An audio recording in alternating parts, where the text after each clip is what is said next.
Welcome to Lively Lewis Stories. Buckle up, because you're about to join Levi and Ivy on an adventure. All you need is your imagination, and Off we go! Lively Lewis Stories! Is Ellie almost here, Mom? Shouted Ivy from upstairs. She should be here any minute, sweetie, answered her mom. Ellie and Ivy were good friends and in the same class. They also sat at the same table in art class. They were on the same volleyball team and gym and were partners for the tall tale riding contest at their school. Ellie and Ivy had lots in common, so it wasn't difficult for them to decide on what the theme of their tall tale would be. Mermaids! Finally, the doorbell rang and Ivy ran downstairs. It was Ellie, who had come over to work on their story. Hi, Ivy! I'm so excited to work on our mermaid tall tale. I have so many great ideas, Ellie said enthusiastically. So do I! Exclaimed Ivy. I know our tall tale will be the best and will win this year's grand prize, a year's worth of ice cream from Iggy's Ice Cream Igloo! Iggy's was a brand new ice cream shop that had just opened in town, and it was unbelievably popular. One reason was because they made the shop look just like an igloo, both inside and out. Another reason, and probably the most important, was all the amazing flavors of ice cream they offered. The girls knew the writing contest was going to be even tougher to win than in past years, because everyone competed wanted to win that ice cream. I know just what I'm going to order when we win, Ellie said. Iggy's enormous igloo ice cream bowl! Shouted Ivy and Ellie together as they flopped down on the couch giggling. That was the biggest and best ice cream treat on the menu. Neither Ellie nor Ivy had tried it yet, but they promised each other they would wait and enjoy it together when they won. Or even if they didn't win, because win or lose, it's always a good day for ice cream. Ellie grabbed a notebook out of her backpack and Ivy grabbed one from her room. They moved to the dining room table and started to discuss the idea for their story. I think we should write about finding a magical mermaid shell on the beach and getting to meet a real mermaid, Ellie said. After all, something very similar happened to me at the beach this summer. I was walking along the shore when I saw something shimmering in the water. It turned out to be the tail of a friendly mermaid. I swam out to say hello and ended up spending the day at a mermaid carnival by the breakwater rocks. The kelp cotton candy was awesome. I love that idea, said Ivy. But, the story needs something else. Maybe someone or something wants the magical shell too so they can have special mermaid powers. I love that idea, replied Ellie. Maybe an angry octopus or a pesky pirate. I've got it, said Ivy, looking rather sure of herself. How about a crabby crab? Levi and I had a run-in with one not so nice on vacation last summer. He stole my sandwich and Levi's giant chocolate chip cookie. Then we chased him into a big cave where he trapped us on an old, deserted pirate ship. We had to stay there overnight, and by the time our parents found us, we had all become friends. He was just crabby because he was hungry. It was quite obvious that Ivy and Ellie would have no problem putting together a great tall tale. But would it be great enough to win? The two friends worked for weeks on the story, writing rough drafts, editing them, and then putting together the best parts to form what they hoped would be the best mermaid tale ever. Ivy went over to Ellie's house after school one day to do one final read-through. It had everything a great story needed: an intriguing plot, wonderful characters, a villain turned friend at the end, humor, and action. This story is just amazing, said Ellie after they were done reading it. I wouldn't change a thing, replied Ivy. I can almost taste the year's worth of Iggy's ice cream right now, said Ellie with a smile. But win or lose, I'll be just happy to share Iggy's enormous igloo ice cream bowl with you the day the contest ends. Promise you won't have it without me? Absolutely, Ivy said reassuringly. I promise. The girls turned in their story the next day and waited patiently for the following Monday when the winner would be announced and the grand prize would be handed out.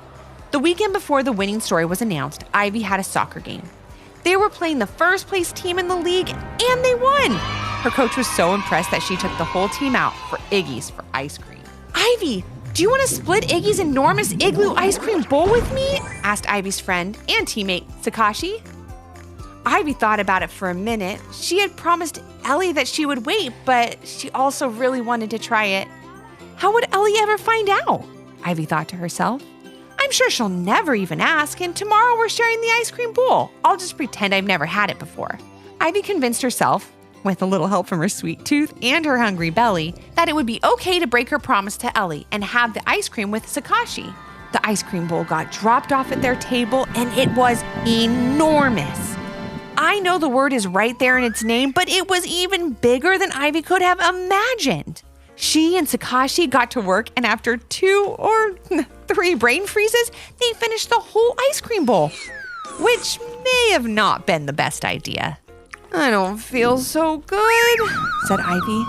I think I better go home and lay down. The next day, Ivy still didn't feel great, and all that ice cream was just too much. She didn't even want to eat breakfast and headed off to school.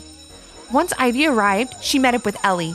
Ellie was so excited to find out if they won the contest and couldn't understand why Ivy looked so down. Ivy, this is the day we've been waiting for.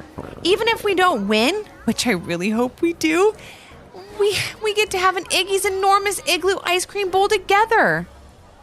Why aren't you more excited? Ellie asked. Now, Ivy knew she would hurt Ellie's feelings if she told her the truth, how she broke her promise and ate all that ice cream the day before. So instead, Ivy thought she would be creative and make up a story. That way, Ellie wouldn't feel so bad, and neither would Ivy. Last night, my parents took Levi and I to a restaurant, Ivy began. When we got there, we found out they were having a French fry eating contest, and the winner got a year's worth of free French fries. So I signed up and ate 5 servings of fries. No, 8 servings, but I didn't win. So I'm just a little full today. That's all. Too bad, Ivy. Sorry you didn't win, but your belly will be ready for ice cream after school, right? Ellie asked. Ivy nodded, trying not to think about ice cream at all as she held her belly. Later that afternoon, the principal announced over the school's intercom the winner of the writing contest. And the winner is, began the principal as Ellie and Ivy crossed their fingers. Sakashi! Congratulations! Ellie and Ivy looked disappointed as they made eye contact across the classroom until they heard their principal say, however, there were several other stories that were fabulous. So we have a few more awards to give out. Each winner will get a coupon for a free Iggy's enormous igloo ice cream bowl. Ellie and Ivy won for the best team story and rushed down to the office to get their coupon. After school, Ellie and Ivy met at Iggy's along with some other friends from their school. Ivy still didn't feel like eating ice cream, but also didn't want to disappoint Ellie. She was starting to feel really bad about breaking her promise. Just as Ellie got back to their table holding the ice cream bowl, Sakashi walked over to Ivy. Hi, Ivy! I can't believe you can eat another one of those today. My belly still hurts from the one we had yesterday, Sakashi said as she walked over to sit at another table.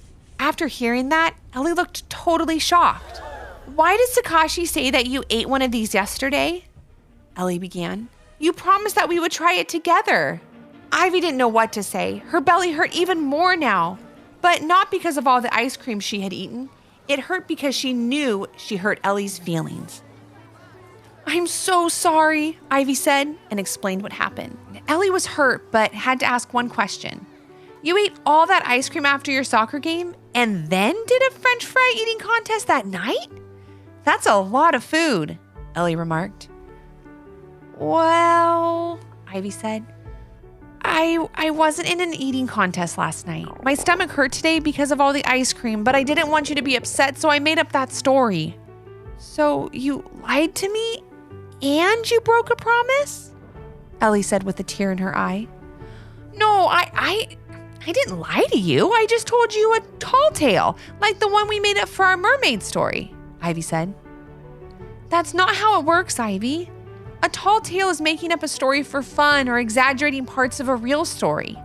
Lying is when you know you're not telling the truth to someone, most of the times to benefit yourself, Ellie explained. There's nothing fun about lying, and I'm really sad and disappointed that you would do that to me.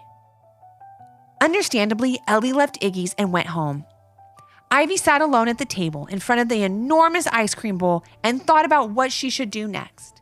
When Ivy got home, she told her parents about what happened and what she had done. They had a long talk with her about lying, and then Ivy thought of how she could show Ellie she was really sorry. The next day at school, Ivy walked up to Ellie in the playground.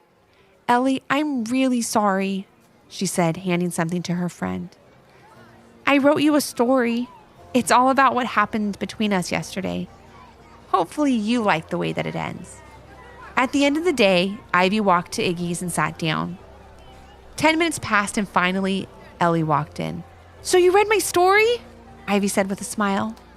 Yes, thank you. I just hope something like this never happens again, Ellie said, sitting down. It won't, replied Ivy. I promise, and since you read the story, you know how it ends. Ivy went up to the counter and picked up an Iggy's enormous igloo ice cream bowl that she had ordered before Ellie got there. Just like I wrote at the end of my story, Ellie and Ivy sat down the next day and finally got to enjoy their ice cream together, knowing that they would be friends forever. I like the way this story ends, smiled Ellie.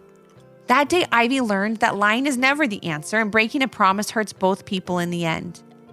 Ellie and Ivy giggled and talked all afternoon as they finished their enormous ice cream bowl. And thankfully, their story ended happily ever after.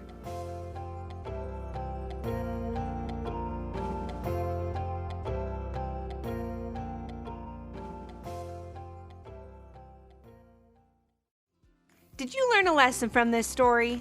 If so, what was it? And parents, do your kids have a story idea? Leave a comment on our Apple Podcast review page with 5 stars, the idea, and your kid's name for a chance to join Levi and Ivy on their next adventure. Until next time. Thanks for listening. Come back for more.